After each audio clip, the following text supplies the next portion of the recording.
Matt, I know it's Alexander Payne, but when you got the call, were you at all a bit skeptical about the concept? I mean, I know you pick up because it's Alex, but so he came to meet me, and I've been, you know, he's one of my favorite directors, and I'd been hoping that he'd give me a job offer, and so he said, I have something for you, and I was really excited, and he came and we sat down, and he told me the concept, and it was one of those things where he said it, and I was like, is he joking? Right. Like, I really didn't know. I thought maybe this is like part of a thing that he does to, you know, like and maybe it's a test. Yeah, and I mean, I would have failed it anyway, because I would have done, if he said we're going to do the phone book, I would have said, I can't wait. I've always wanted to do that.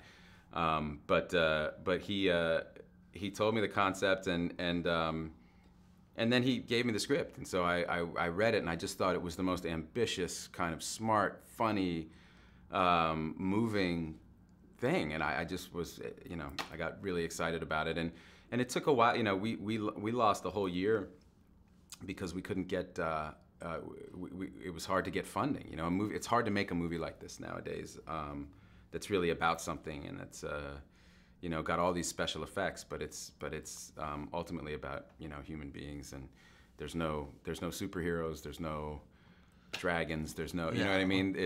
There's no sequel, you know what I mean? It's like, so it was challenging to just get it made. The cause of all the catastrophes we are seeing today is overpopulation. We are proud to unveil the only practical remedy to humanity's gravest problem. Are you ready, Doctor? Yes, I'm ready.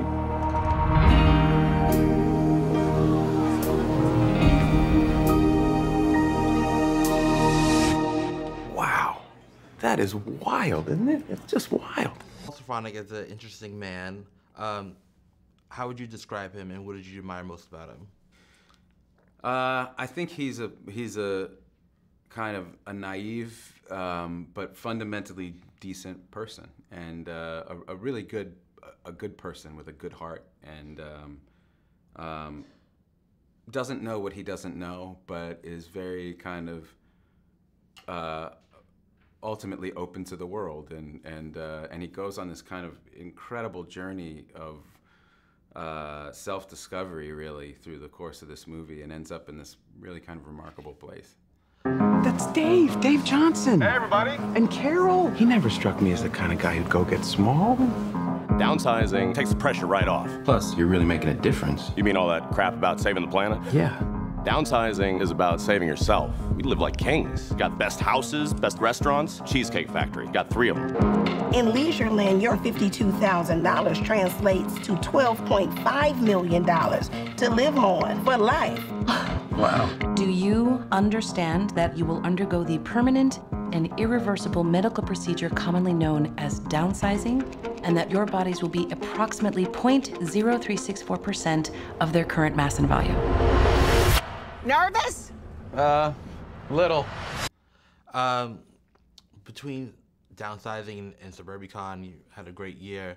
Both films had really strong messages and meaning and different stories, and conceptually were very different from what's out on the market. Was that intentionally on your behalf? I think I just got lucky that those 2 movies were, I got to, you know, they came out back to back, but I love Suburbicon too, and it unfortunately got slaughtered by the critics and didn't, you know, and didn't do anything at the box office, but I'm really proud of that movie, and as you say, it's really different from anything else that's out there, and as is this, and this is an even probably more ambitious movie because it's on a bigger scale. There's all these special effects, and so there's more at stake financially for the studio. But I just love it. I love that we got to make them. I hope, you know, this one does reasonably well, so movies like this can keep getting made. It's becoming harder and harder because the margins are so small now that people are pretty risk averse nowadays in Hollywood.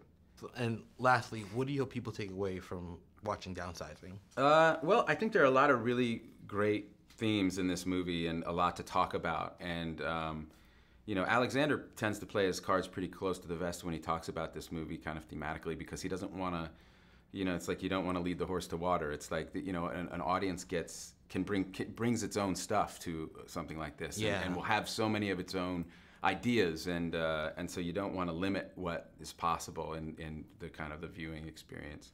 Awesome. Well, congratulations, Matt. Thanks, OJ. Appreciate it. I'll see you on the other side. Love you.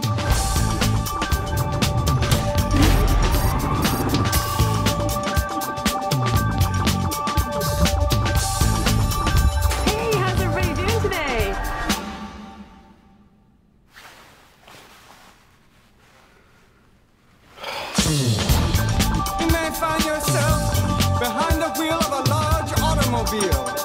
And you may find yourself in a beautiful house with a beautiful wife. And you may say to yourself, my God, what have I done? Letting the days go by, let the water hold me down. Letting the days go by, water flowing under into the blue again. The small world is filled with things to see.